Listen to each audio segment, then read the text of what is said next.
Hello बच्चों, आज एक इम्पोर्टेंट पीरियोडिक प्रॉपर्टी लेकर आया हूँ मैं, क्योंकि अक्सर परीक्षाओं में एक प्रॉब्लम पीरियोडिक प्रॉपर्टीज़ पे ज़रूर होती हैं और उसमें से एक प्रॉपर्टी है अपनी आयोनाइजेशन एनर्जी, जिसको अपन आयोनाइजेशन पोटेंशियल भी बोलते हैं और शॉर्टकट में अपन IE या IP बोलते हैं। तो इसको आज पूरे के लेक्चर में मुझे लेना है, इसके एक्सेप्शंस, इसका वेरिएशन पीरियोडिक टेबल में, इसकी एप्लीकेशन किसी भी पार्ट पे क्वेश्चन हो सकता है और इसको पूरा पढ़ लेने के बाद आप हर क्वेश्चन सॉल्व कर डालेंगे IP से जुड़ा हुआ। सबसे पहले इसका मीनिंग क्या है समझना बच्चों, कि एक सिंपल वे में मीनिंग बोल रहा हूँ, फिर मैं एग्जैक्ट डेफिनेशन पे आऊँगा कि मुझे किसी आइसोलेटेड गैसियस एटम को लेना है, मतलब एक ऐसा एटम जो सराउंडिंग से एनर्जी का एक्सचेंज नहीं कर रहा है, इसलिए मैंने आइसोलेटेड वर्ड बोला है। और जब भी एटम रिएक्ट होते हैं तो गैसियस फेज में रिएक्ट होते हैं, इसलिए मुझे गैसियस एटम लेना है और उसके आउटरमोस्ट शेल के इलेक्ट्रॉन को मुझे एटम से बाहर निकालना है। और आउटरमोस्ट शेल के इलेक्ट्रॉन पे मैं कह सकता हूँ कि न्यूक्लियस का सबसे वीक अट्रैक्शन लग रहा है, इसलिए उस इलेक्ट्रॉन के लिए हम अक्सर एक वर्ड यूज ले लेते हैं, लूजली बॉन्डेड इलेक्ट्रॉन। तो मैं सिंपल वे में बोल रहा हूँ कि किसी भी एटम के लूजली बॉन्डेड इलेक्ट्रॉन, मतलब लास्ट इलेक्ट्रॉन को रिमूव करने के लिए जो मैं एनर्जी देता हूँ वो गिवन एनर्जी IP कहलाती है या आयोनाइजेशन एनर्जी कहलाती है। अब इस डेफिनेशन में आप एग्जैक्ट डेफिनेशन जो बोलते हैं तो आप आइसोलेटेड और गैसियस एटम वर्ड भी जोड़ सकते हैं। तो मैं कह सकता हूँ amount of energy required to remove a loosely bonded electron from 1 mole of isolated gases atom is called ionization potential, ionization energy. मेरी बात समझ में आ गई हो तो अब एक बात सीखें और समझें, बड़ी ज़बरदस्त बात आ रही है। तो मैंने एक एटम लिया, मान लो A कोई एटम है और ये गैसियस है और मैं इसमें से एक इलेक्ट्रॉन हटाना चाहता हूँ, तब जाके ये मोनो पॉजिटिव आयन में बदलेगा और साथ में एक इलेक्ट्रॉन निकाल देगा। और चूंकि मैंने एक इलेक्ट्रॉन हटाया है तो जो एनर्जी दी मैंने उसको मैं फर्स्ट IP या फर्स्ट IE मतलब आयोनाइजेशन एनर्जी बोल सकता हूँ। मेरे जजगी में इसमें से एक इलेक्ट्रॉन और हटाऊंगा तो स्वाभाविक है कि अब इसका साइज इससे छोटा हो चुका है, स्वाभाविक है इसका ENC इससे बढ़ चुका है, तो अब दूसरा इलेक्ट्रॉन उतना इजीली नहीं हटेगा जितना पहला हटा था। तो निश्चित है मुझे कुछ अलग अमाउंट में एनर्जी देनी पड़ेगी और उस एनर्जी को मैं सेकंड IP बोल रहा हूं। तब जाके ये डाई पॉजिटिव कैटायन में बदल गया और साथ में एक इलेक्ट्रॉन निकल गया। मैंने इसमें से एक और हटाना है तो नो डाउट इसका साइज और छोटा हो गया, अब कुछ अलग एनर्जी देनी पड़ेगी, मैं इसको थर्ड IP बोल रहा हूं। तब जाके ट्राई पॉजिटिव आयन में बदलेगा और एक इलेक्ट्रॉन निकाल देगा। आगे से भी हम चलते जाएंगे, लेकिन हम ऐसा बोल सकते हैं कि किसी भी एटम से हम मैक्सिमम 2 या 3 इलेक्ट्रॉन निकाल पाते हैं इजीली, इससे आगे इलेक्ट्रॉन निकालना बड़ा मुश्किल होने लगता है।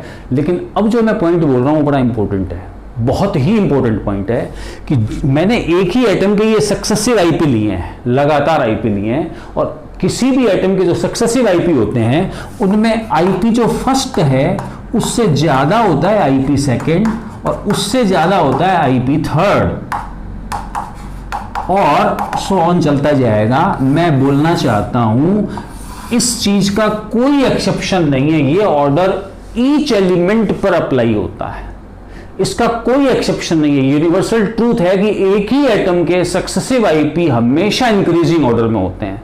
अक्सर हम गलती करेंगे, हमें नियॉन के सक्सेसिव IP पूछेगा, हम सोचते हैं पहला इलेक्ट्रॉन ही मुश्किल से हटेगा क्योंकि वो P6 है, या मैं कहता हूँ ऑक्टेट कंप्लीट है, तो ऑक्टेट में से एक इलेक्ट्रॉन निकलने का P5 बच गया, हम सोचेंगे P5 तो अनस्टेबल कॉन्फ़िगरेशन होता है, अब दूसरा इलेक्ट्रॉन इजीली हट जाएगा, हम गड़बड़ कर डालेंगे सारी। ध्यान रहे बच्चों, कॉन्फ़िगरेशन अकेला ऐसा फैक्टर नहीं है जो IP को इफेक्ट करता है। ध्यान रहे, कैटायन बनने से प्रोटॉनों का नंबर इलेक्ट्रॉनों से ज़्यादा हो गया है, इलेक्ट्रॉनों पे अट्रैक्शन बढ़ गया है, मुश्किल से हटेंगे अब इलेक्ट्रॉन। हर एलिमेंट के लिए बोल रहा हूं, हर एलिमेंट के लिए, कोई एक्सेप्शन नहीं है इस बात का। तो आगे से ध्यान रखना, किसी भी एलिमेंट के सक्सेसिव IP हमेशा इंक्रीजिंग ऑर्डर में होते हैं।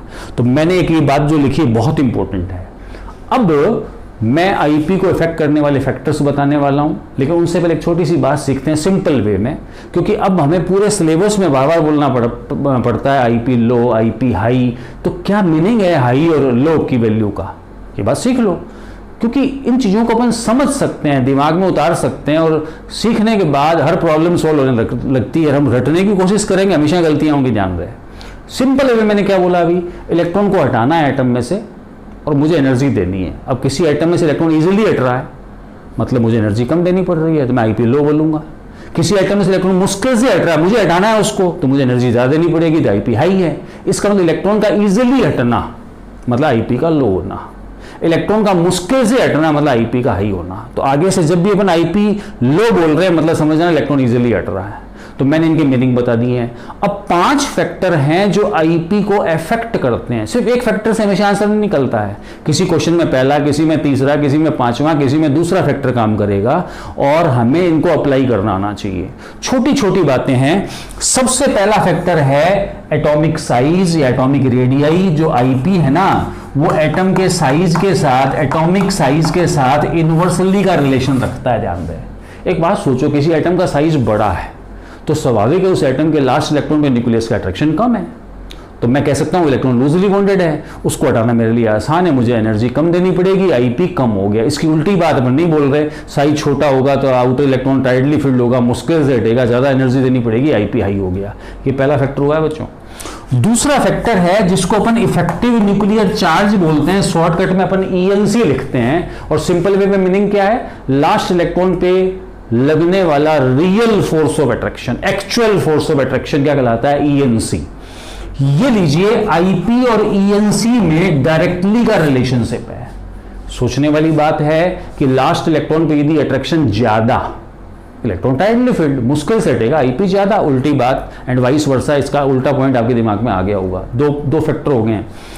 थर्ड फैक्टर है अपना शिल्डिंग इफेक्ट, जिसको मैं शॉर्टकट में SE लिख रहा हूं, जिसको अपन स्क्रीनिंग इफेक्ट भी बोलते हैं।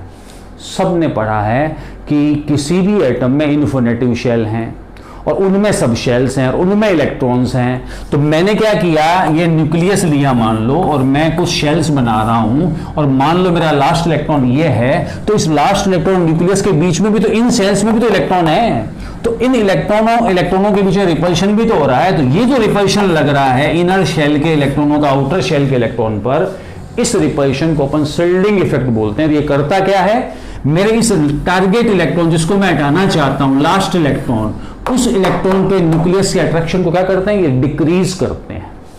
इसका शिल्डिंग इफेक्ट जितना ज्यादा होगा, मतलब क्या है कि इनर शेल के इलेक्ट्रॉनों का आउटर शेल के इलेक्ट्रॉनों पर रिपल्शन जितना ज्यादा होगा, तो आउटर इलेक्ट्रॉन उतना लूजली बॉन्डेड होगा और उसको हटाना मेरे लिए आसान होगा। इसका शिल्डिंग इफेक्ट ज्यादा मतलब आईपी कम।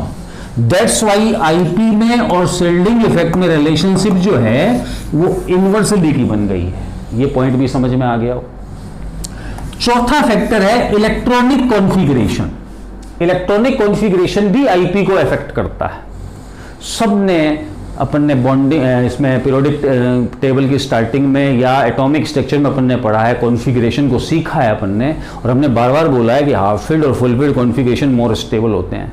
तो एक बात सोचने वाली है, जो चीज़ स्टेबल होती है उसको डिस्टर्ब करना बड़ा मुश्किल होता है। स्टेबल कॉन्फ़िगरेशन में से इलेक्ट्रॉन निकालना बहुत मुश्किल है। इसका मतलब जब half field full field configuration आएंगे ना, तब आईपी की वैल्यू हाई आएगी। आपको ये पॉइंट ध्यान रखना है।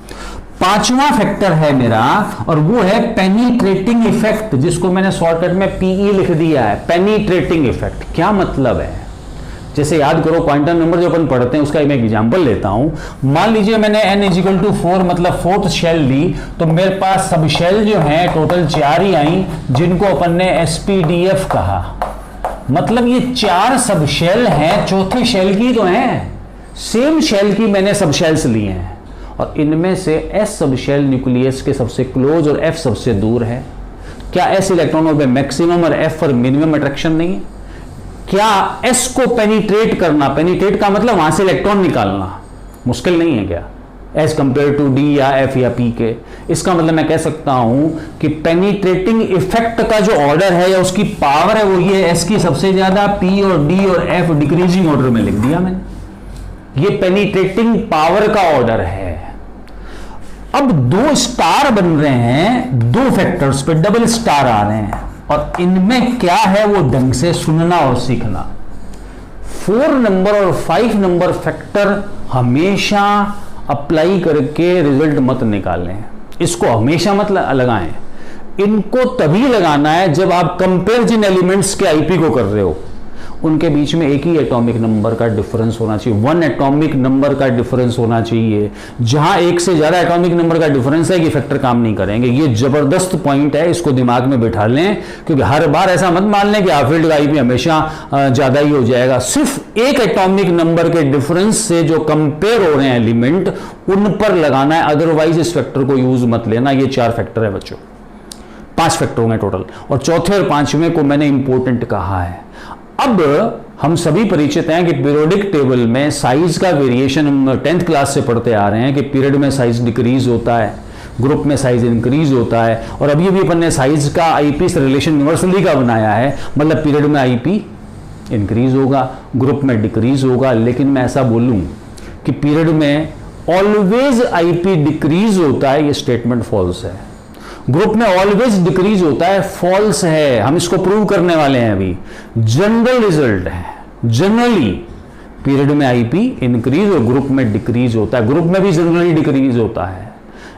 हमें इन चीजों को प्रूव करना है, हमें सीखना है। मुझे क्वेश्चन मिल जाएगा सेकंड पीरियड के मेंबर्स के आईपी का ऑर्डर क्या है, मुझे बताना आना चाहिए। मुझे क्वेश्चन मिल जाएगा 13 ग्रुप के मेंबर्स के आईपी का ऑर्डर क्या है, मुझे क्वेश्चन मिल जाएगा जिंक कैडमियम मरकरी के आईपी का ऑर्डर क्या है। सब कुछ होने वाला है, लेकिन इस बात को पूरा एंड तक देखकर आप कंक्लूजन्स दिमाग में सेट करें, तब आप समझ पाएंगे और क्वेश्चन सॉल्व कर पाएंगे। तो मैं आईपी का वेरिएशन ले रहा हूं पीरियोडिक टेबल में, और फिर मैं एक्सेप्शंस पे आऊंगा आईपी के, समझना ढंग से।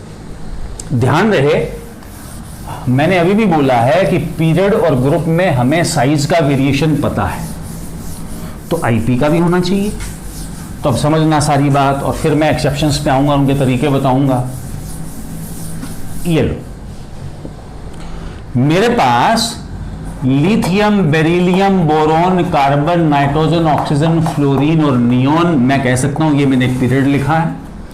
और lithium, sodium, potassium, rubidium, caesium और फ्रेंशियम, मैंने ये ग्रुप लिखा है।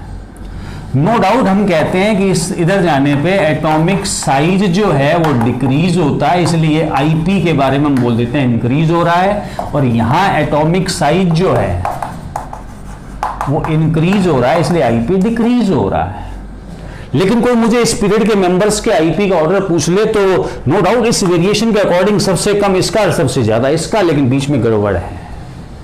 गड़बड़ यहां और यहां है, हमें समझना पड़ेगा, सीखना पड़ेगा। इस ग्रुप में भी गड़बड़, लगातार आईपी डिक्रीज हो रहा है, इसका मतलब सबसे कम इसका होना चाहिए, लेकिन मैं तो कहूंगा सीजीएम का सबसे कम होता है। तो हर ग्रुप में गड़बड़ है, कहीं ना कहीं गड़बड़। हम जनरल रिजल्ट बोलते हैं, जनरली आईपी डिक्रीज होता है डाउन द ग्रुप, और पीरियड में जाने पे इंक्रीज होता है। लेकिन गड़बड़ जो है, जिनको अपन एक्सेप्शंस नाम दे देते हैं, उनको हमें समझना ही पड़ेगा और सीखना ही पड़ेगा, और तभी हम आंसर निकाल पाएंगे, अदरवाइज आंसर नहीं आएगा। अब समझना, मुझे कहा गया सेकंड पीरियड मेंबर्स के आईपी का ऑर्डर बनाना है। तो देखिए क्या होता है, मुझे पता है ये S1 है, ये S2 है, ये P1 है, ये P2 है, ये P3 है, ये P4 है, ये P5 है, ये P6 है। पॉइंट जो बताया वो आगे। लिथियम से ज्यादा आईपी बेरिलियम का बिल्कुल है भाई, लेकिन बेरिलियम से ज्यादा बोरोन का होना चाहिए था, लेकिन बेरिलियम का होता है। अब मेरा पॉइंट याद करो, अभी मैंने 4 और 5 नंबर फैक्टर पे स्टार बनाए थे, वो आ गए हैं। इन दोनों में एक एटॉमिक नंबर का डिफरेंस है, तो इसका देखो completely filled configuration, S completely filled हो गया, इसमें पी कंप्लीटली फिल्ड नहीं है, मतलब completely filled configuration more stable है। पहला पॉइंट हो गया है। दूसरी बात, इन दोनों में एक एटॉमिक नंबर का डिफरेंस है, इसमें निकलेगा इलेक्ट्रॉन एस में से और उसमें से निकलेगा पी में से। क्या मैंने अभी नहीं बताया कि पेनिट्रेटिंग इफेक्ट वाला फैक्टर भी तभी लगाना है जब कंपेयर होने वाले एलिमेंट्स में एक एटॉमिक नंबर का डिफरेंस हो? उससे इन दोनों बातों से प्रूव होता है कि बेरिलियम का आईपी बोरोन से ज्यादा होता है। अब मैं आगे गया, मैं फिर बोल दूं लिथियम से ज्यादा अपने अकॉर्डिंग किसका हो गया, बोरोन का। मैं लिख देता हूं ऑर्डर यहां, लिथियम से ज्यादा बोरोन, बोरोन से ज्यादा हो गया अभी बेरिलियम। अब किसका नंबर आ गया, कार्बन का। अब देखो नाइट्रोजन और ऑक्सीजन में से नो डाउट ऑक्सीजन का आईपी इस वेरिएशन के अकॉर्डिंग हाई होना चाहिए, लेकिन नाइट्रोजन का ज्यादा होता है। फिर आपको देखो कैसे, ये P3 है वो P4 है, दोनों में एक एटॉमिक नंबर का डिफरेंस है। Half field configuration more stable है, इसलिए इसका उससे ज्यादा होगा ऑक्सीजन से। यहां पेनिट्रेटिंग इफेक्ट की बात नहीं करेंगे, क्यों? इसमें से भी इलेक्ट्रॉन पी में से हट रहा है, इसमें से भी पी में से हट रहा है, तो सेम सबसेल में से हट रहा है, पेनिट्रेशन की बात नहीं आएगी, सिर्फ कॉन्फ़िगरेशन से आंसर निकलेगा। तो अब आ गया ऑक्सीजन, और फिर आ गया नाइट्रोजन, फिर फ्लोरीन, और सबसे आगे आ गया कौन? नियॉन। ये सेकेंड पीरियड के मेंबर्स के आईपी का ऑर्डर है। मेरी बात समझ में आ गई हो अच्छी तरह से? मुझे पूछा गया कि इस फर्स्ट ग्रुप के मेंबर के आईपी का ऑर्डर क्या है, तो no doubt lithium, sodium, potassium, rubidium, caesium और फ्रेंशियम की मैं बात करूं तो हिसाब से मेरा आंसर तो ये होना चाहिए था डिक्रीजिंग ऑर्डर में, लेकिन ध्यान रहे ये आंसर गलत है। मैं इसको अब सही बनाता हूं, इसको हटा देता हूं। मैंने अभी बोला है कि सीजियम से ज्यादा आईपी है किसका? फ्रेंशियम का। तो पूरी पीरियोडिक टेबल में सबसे लोएस्ट आईपी सीजियम का होता है, ध्यान रहे, क्योंकि अभी क्या बोला अपन ने? हर पीरियड में आईपी इंक्रीज हो रहा है और हर पीरियड की स्टार्टिंग फर्स्ट ग्रुप से होती है। इसका मतलब ईच पीरियड में फर्स्ट ग्रुप मेंबर के आईपी ईच पीरियड में सबसे कम होते हैं। इसका मतलब फर्स्ट ग्रुप वालों का आईपी पीरियोडिक टेबल में सबसे कम, और उनमें भी सबसे कम किसका होगा? जो नीचे नीचे बैठा है। अभी मैंने बता दिया फ्रेंशियम का ज्यादा होता है सीजियम से, तो सीजियम का सबसे कम हो गया। अब बात आई फ्रेंशियम का सबसे ज्यादा क्यों है? अभी सबसे ज्यादा का मतलब सीजियम से ज्यादा क्यों है, उसका कारण जानो। फ्रेंशियम का एटॉमिक नंबर 87 है बच्चों, और इससे पहले 86 मेरी रेडॉन इनर्ट गैस आ गई थी, मैंने फट पकड़ लिया। 86 के बाद 87 फ्रेंशियम आ रहा है, लेकिन याद करो 87 है आउटरमोस्ट शेल जो है ना, outermost shell, outermost configuration S1 है, और 1 2 3 4 5 6, फिर कह रहा हूं एक नहीं बोलना चाहिए, इसकी आउटरमोस्ट शेल दूसरी है। 2 3 4 5 6 7 मतलब 7s1 कॉन्फ़िगरेशन है बच्चों इसका। पता है 7s से पहले क्या हुआ है? 7s से पहले इलेक्ट्रॉन 4f में, 6d में, उन सभी में गए हैं। तो न्यूक्लियस और 7th शेल के बीच में ध्यान रहे 5d 4f ये सारे सब शेल्स आए, इनका हमें पता है पूरा शिल्डिंग इफेक्ट होता है। दैट्स वाई ये 7s इलेक्ट्रॉन को अपनी तरफ टाइडली अट्रैक्ट करेगा या इलेक्ट्रॉन टाइडली फील्ड रहेगा। दैट्स वाई इसका आईपी सीजीएम से थोड़ा ज्यादा बैठ गया, इसलिए हम बोलते हैं कि सीजीएम का आईपी पीरियोडिक टेबल में सबसे कम। अब दूसरी बात, दूसरा रिजल्ट सुनना। ईच पीरियड खत्म हो रहा है कहां? इनर्ट गैसेस पे। अपन ने अभी बोला ईच पीरियड में इनर्ट गैसेस का आईपी सबसे हाईएस्ट होता है, तो इनर्ट गैस में सबसे ज्यादा किसका होगा? जो ग्रुप में सबसे ऊपर बैठा है। डाउन द ग्रुप इनमें भी तो आईपी डिक्रीज होता है। सबसे ऊपर कौन है अपना इनर्ट गैसेस में? हीलियम। तो दो अच्छे पॉइंट निकल गए हैं कि हीलियम का आईपी पीरियोडिक टेबल में सबसे हाई और सीजीएम का आईपी पीरियोडिक टेबल में सबसे लो। और फैक्टर्स को अप्लाई करना सीखें, जो कॉन्फ़िगरेशन वाला और पेनिट्रेटिंग इफेक्ट वाला फैक्टर है वो हमेशा कब लगाओगे? जब कंपेयर होने वाले एलिमेंट्स में एक एटॉमिक नंबर का डिफरेंस हो, अदरवाइज मत लगाना। कभी गड़बड़ मत कर लेना कि सर ये हाफ फील्ड है तो इसका इससे भी ज्यादा होना चाहिए, फ्लोरीन से भी ज्यादा होना चाहिए। ऐसा नहीं कि सर ये हाफ फील्ड, ये तो नहीं है हाफ फील्ड, ऐसा नहीं। सिर्फ एक एटॉमिक नंबर के डिफरेंस पे लगाना है। तो यहां तक की बात पकड़ में आ गई होगी। अब मैं कुछ एक्सेप्शंस की बात कर रहा हूं, जैसे मैंने पीरियड की बात बता दी, अब मैं ग्रुप के एक्सेप्शन की बात करता हूं। एक ग्रुप का बता दिया मैंने, फर्स्ट ग्रुप का। 13th ग्रुप पर बार बार प्रॉब्लम आती है बच्चों। 13th ग्रुप जो बोरॉन, एल्यूमिनियम, गैलियम, इंडियम और थेलियम है मेरा ये ग्रुप, इनके आईपी पे बार बार क्वेश्चन आता है अकॉर्डिंग टू दिस वेरिएशन। ये जो अपन ने वेरिएशन पढ़ा इसके अकॉर्डिंग तो नो डाउट यही आंसर होना चाहिए, लेकिन ये गलत है, ये रॉन्ग है। अब समझना सारी बात। 13th ग्रुप के मेंबर्स के आईपी को याद करने का मैंने तरीका बना रखा है। मैंने आईपी और एटॉमिक नंबर को प्लॉट कर दिया और कुछ इस तरह का डब्ल्यू बनाना सीख लें। डब्ल्यू ऐसा बनाना है, ऐसा बनाना है, बराबर लाइनों वाला नहीं बनाना। इस लाइन को थोड़ा नीचे खींच लिया अपन ने, और इस पे एलिमेंट मार्क कर दें, बोरॉन, एल्यूमिनियम, गैलियम, इंडियम और थेलियम। ये लो बच्चों, हमेशा डब्ल्यू बनाकर आंसर निकाल लेना, ऑर्डर याद मत करना, हाथों हाथ वहां बन जाएगा परीक्षा हॉल में ऑर्डर विद इन कुछ सेकंड और अपना आंसर बनेगा। सबसे हाईएस्ट ध्यान रहे बोरॉन का हो गया है, सेकंड नंबर पे थेलियम जो बॉटम में बैठा मेंबर है बच्चों, जो ग्रुप में सबसे नीचे था, जिसका सबसे कम होना चाहिए था आईपी, सेकंड नंबर पे पहुंच गए। कारण बताऊंगा अभी।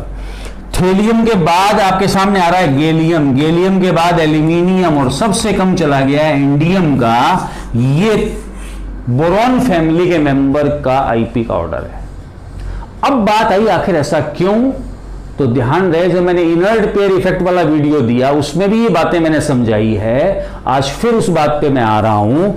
इन दोनों के बीच में लेंथेनाइड कॉन्ट्रैक्शन होता है, तो ध्यान रहे एलसी का मतलब लेंथेनाइड कॉन्ट्रैक्शन, और इन दोनों के बीच में ट्रांजिशन कॉन्ट्रैक्शन होता है जिसको मैं शॉर्टकट में टीसी लिख रहा हूं। जब जब ट्रांजिशन कॉन्ट्रैक्शन और लेंथेनाइड कॉन्ट्रैक्शन आएंगे ना बच्चों, तब तब साइज इफेक्ट होगा और ईएनसी भी इफेक्ट होगा, जिसको अपन जेड इफेक्टिव बोलते हैं। ध्यान रहे जब मैं यहां से यहां जाता हूं तो ईएनसी बढ़ जाता है। थोड़ी देर पहले मैंने ईएनसी और आईपी में रिलेशन जो है डायरेक्टली का बताया था, मैं यहां से यहां गया तब भी ईएनसी बढ़ जाता है, इसलिए आईपी बढ़ गया। जबरदस्त रिजल्ट था। बोरोन फैमिली के मेंबर्स के आईपी को इस तरह से तैयार करें, कभी गलती नहीं होगी। अब मैं ग्रुप में एक्सेप्शन ला रहा हूं डी ब्लॉक के अंदर, और बहुत बार क्वेश्चन पूछे गए हैं, समझना उनको।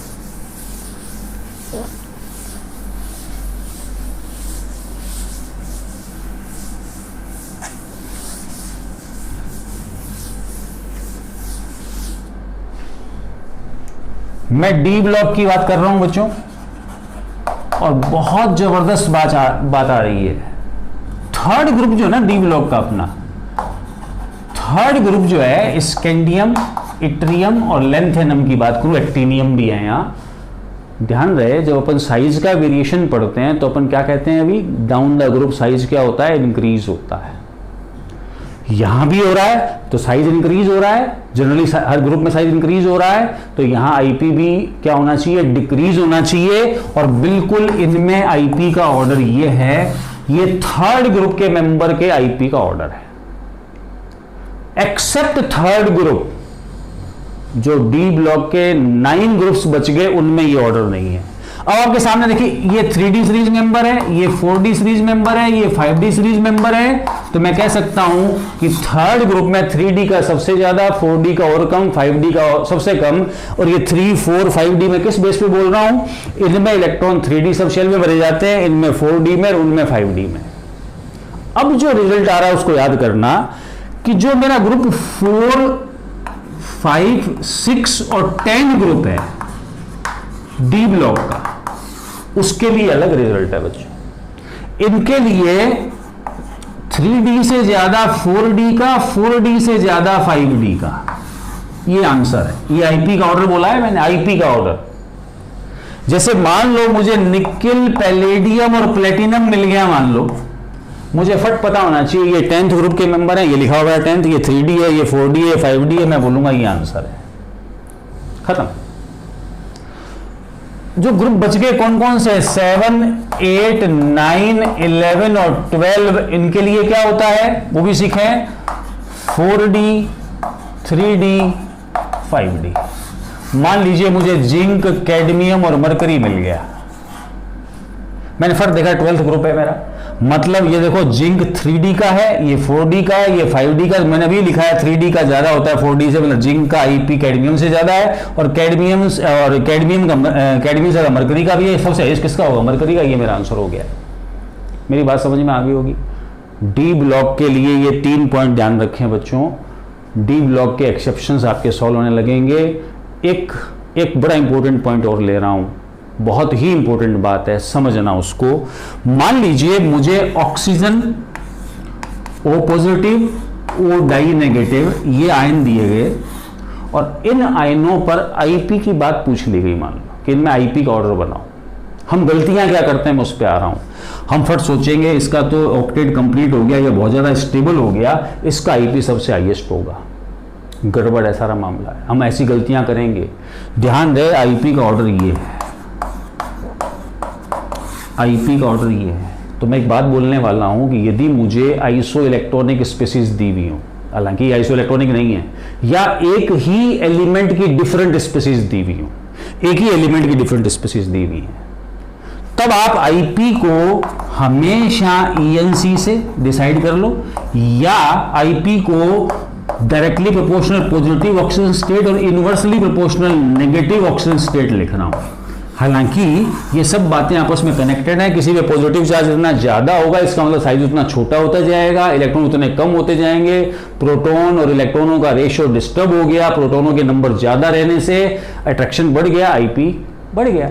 तो मैं बोलना चाहता हूं यहां प्रोटॉनों का नंबर इलेक्ट्रॉनों से ज़्यादा है तो स्ट्रॉन्ग अट्रैक्शन है, और यहां उल्टा हो गया, इलेक्ट्रॉन ज़्यादा है प्रोटॉन कम है, अट्रैक्शन कम हो गया है। देयरफॉर मैं फिर कहूंगा कभी भी गलती कॉन्फ़िगरेशन वाली मत कर लेना। मान लीजिए मुझे नाइट्रोजन और मुझे N-3 की बात पूछ ली, सिर्फ आईपी में कंपेयर करवा लिया, आप सोचेंगे सर ये तो P3 है, ये P6 है, ये तो बहुत ज़्यादा स्टेबल हो गया, और फिर गड़बड़ स्टार्ट हो जाएगी।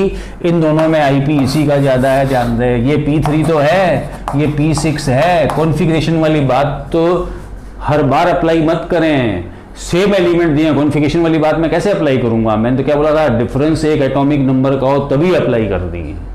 यहां मैं ENC से आंसर निकालूंगा और फिर बोलूंगा कि इसमें तो भाई 7 ही प्रोटॉन 10 इलेक्ट्रॉन है और अट्रैक्शन बहुत ही कम हो गया है लास्ट इलेक्ट्रॉन पे, जबकि नाइट्रोजन के एटम में अट्रैक्शन कंपैरेटिवली ज्यादा है, इसलिए आईपी ज्यादा है।